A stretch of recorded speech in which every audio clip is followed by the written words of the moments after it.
K. H. Muniyappa ಅವರು ಪರಮೇಶ್ವರ ಕೂಡ CM ಆಗಲು ಅರ್ಹರಿದ್ದಾರೆ ಎಂದು ಹೇಳಿದ ನಂತರ ಈ ಬಗ್ಗೆ ಪರಮೇಶ್ವರ ಅವರು ಸುದ್ದಿಗಾರರಿಗೆ ಪ್ರತಿಕ್ರಿಯಿಸಿದ್ದಾರೆ. ಮುಖ್ಯಮಂತ್ರಿ ಸ್ಥಾನದ ಕುರಿತು ಪುತ್ರ ಯತೀಂದ್ರ ಸಿದ್ದರಾಮಯ್ಯ ನೀಡಿದ ಹೇಳಿಕೆಗಳ ನಂತರ ಹೈಕಮಾಂಡ್ ಸೂಚಿಸಿದರೆ ತಾನೇ 5 ವರ್ಷಗಳ ಕಾಲ ಸಿಎಂ ಆಗಿ ಮುಂದುವರಿಯುತ್ತೇನೆ ಎಂದು ಮುಖ್ಯಮಂತ್ರಿ ಸಿದ್ದರಾಮಯ್ಯ ಸ್ಪಷ್ಟಪಡಿಸಿದ್ದಾರೆ. ಯತೀಂದ್ರ ಹೇಳಿಕೆಯನ್ನು ಮಾಧ್ಯಮಗಳು ತಿರುಚಿವೆ ಎಂದು ಅವರು ಸ್ಪಷ್ಟಪಡಿಸಿದ್ದಾರೆ. ಡಾ. ಜಿ. ಪರಮೇಶ್ವರ್ ಕೂಡ ಸಿದ್ದರಾಮಯ್ಯ ಅವರೇ 5 ವರ್ಷಗಳ ಕಾಲ ಸಿಎಂ ಆಗಿರುತ್ತಾರೆ ಎಂದು ಹೇಳಿದ್ದಾರೆ. ಕೆಲಸದ ಬಗ್ಗೆ ಭಾವುಕ ಮಾತು. ನಾನು ಎಲ್ಲಿಯವರೆಗೆ ಇರುತ್ತೇನೋ ಅಲ್ಲಿಯವರೆಗೆ ಕೆಲಸ ಮಾಡುತ್ತೇನೆ ಎಂದು ಸಿದ್ದರಾಮಯ್ಯ ಮೈಸೂರಿನಲ್ಲಿ ಭಾವುಕರಾಗಿ ನುಡಿದಿದ್ದಾರೆ. ಪೊಲೀಸ್ ಇಲಾಖೆಗೆ ಸೂಚನೆ. ಅಪರಾಧಿಗಳು ಮತ್ತು ಕ್ರಿಮಿನಲ್ಗಳ ಜೊತೆ ಪೊಲೀಸರು ಸಂಬಂಧ ಇಟ್ಟುಕೊಳ್ಳಬಾರದು ಎಂದು ಸಿಎಂ ಸಿದ್ದರಾಮಯ್ಯ ತಾಕೀತು ಮಾಡಿದ್ದಾರೆ. ಕೇಂದ್ರ ಸರ್ಕಾರದಿಂದ ಬರಬೇಕಾದ 4,195 ಕೋಟಿ ರೂಪಾಯಿ ಅನುದಾನ ಬಾಕಿ ಉಳಿದಿರುವ ಬಗ್ಗೆ ಸಿಎಂ ಸಿದ್ದರಾಮಯ್ಯ ಕೇಂದ್ರ ಸರ್ಕಾರದ ವಿರುದ್ಧ ಕಿಡಿಕಾರಿದ್ದಾರೆ. ಬಜೆಟ್ ಮಂಡನೆ 2025-26ನೇ ಸಾಲಿನ ರಾಜ್ಯ ಬಜೆಟ್ ಅನ್ನು ಸಿಎಂ ಸಿದ್ದರಾಮಯ್ಯ ಅವರು ಮಂಡಿಸಿದ್ದರು. ಈ ಬಜೆಟ್ ರಾಜ್ಯದ ಇತಿಹಾಸದಲ್ಲೇ ಅತಿದೊಡ್ಡ ಬಜೆಟ್ ಆಗಿತ್ತು. ಮುಖ್ಯಮಂತ್ರಿಗಳ ಮೈಸೂರು ನಿವಾಸದ ರಸ್ತೆಯನ್ನು ಸುಂದರಗೊಳಿಸುವ ಸಲುವಾಗಿ ಅಲ್ಲಿನ ವ್ಯಾಪಾರಿಗಳಿಗೆ ತೊಂದರೆ ಆಗಿರುವ ಬಗ್ಗೆ ಸುದ್ದಿಯಾಗಿದೆ. ನವೆಂಬರ್ 20ರಂದು ರಾಜ್ಯ ಕಾಂಗ್ರೆಸ್ ಸರ್ಕಾರಕ್ಕೆ 2.5 ವರ್ಷ ಪೂರ್ಣಗೊಳ್ಳುತ್ತಿರುವ ಹಿನ್ನೆಲೆಯಲ್ಲಿ ಸಿಎಂ ಸ್ಥಾನ ಹಂಚಿಕೆ ವಿಷಯ ಮತ್ತೆ ಸುದ್ದಿಯಲ್ಲಿದೆ. ಮುಖ್ಯಮಂತ್ರಿ ಸಿದ್ದರಾಮಯ್ಯ ವಿರುದ್ಧ ಪರೋಕ್ಷ ಒತ್ತಡ ತಂತ್ರಗಳನ್ನು ಶಿವಕುಮಾರ್ ಪ್ರಯೋಗಿಸುತ್ತಿದ್ದಾರೆ. ಆದರೂ ಹೈಕಮಾಂಡ್ ತೀರ್ಮಾನಕ್ಕೆ ಬದ್ಧ ಎಂದು ಇತ್ತೀಚೆಗೆ ಹೇಳಿಕೆ ನೀಡಿದ್ದರು. ಬಿಜೆಪಿ ವಿ. ಪ. ಸದಸ್ಯ ಎ. ಎಚ್. ವಿಶ್ವನಾಥ್ ಅವರು ಅಧಿಕಾರ ಹಂಚಿಕೆ ಆಗಲೇಬೇಕು ಮತ್ತು ಡಿ.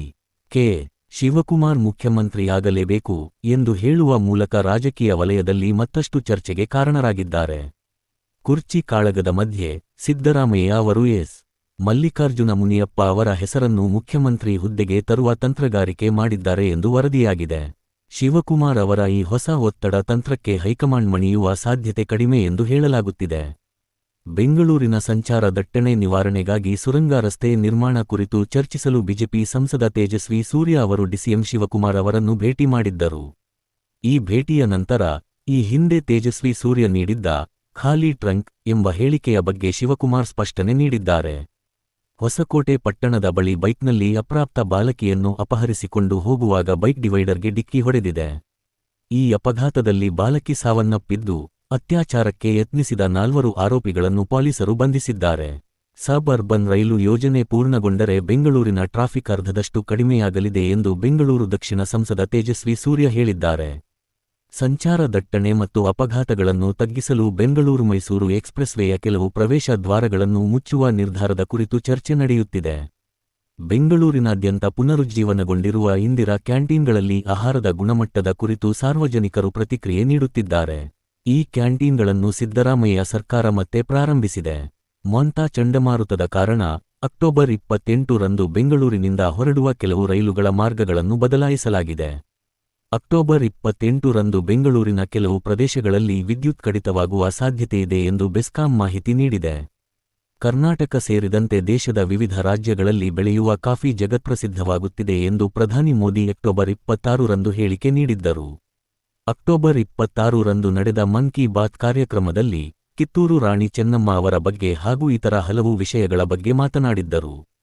ಮುಖ್ಯಮಂತ್ರಿ ಬದಲಾವಣೆ ಕುರಿತು ನಡೆಯುತ್ತಿರುವ ಚರ್ಚೆಗಳ ಬಗ್ಗೆ ಸಿದ್ದರಾಮಯ್ಯ ಅವರನ್ನು 5 ವರ್ಷಗಳ ಕಾಲ ಸಿಎಂ ಆಗಿ ಆಯ್ಕೆ ಮಾಡಲಾಗಿದೆ ಎಂದು ಗೃಹ ಸಚಿವ ಜಿ. ಪರಮೇಶ್ವರ ಅವರು ಮಂಗಳವಾರ ಹೇಳಿದ್ದಾರೆ. ಅವರ ಅವಧಿಗೆ ಯಾವುದೇ ಗಡುವು ನಿಗದಿ ಮಾಡಿಲ್ಲ ಎಂದು ಅವರು ಸ್ಪಷ್ಟಪಡಿಸಿದ್ದಾರೆ.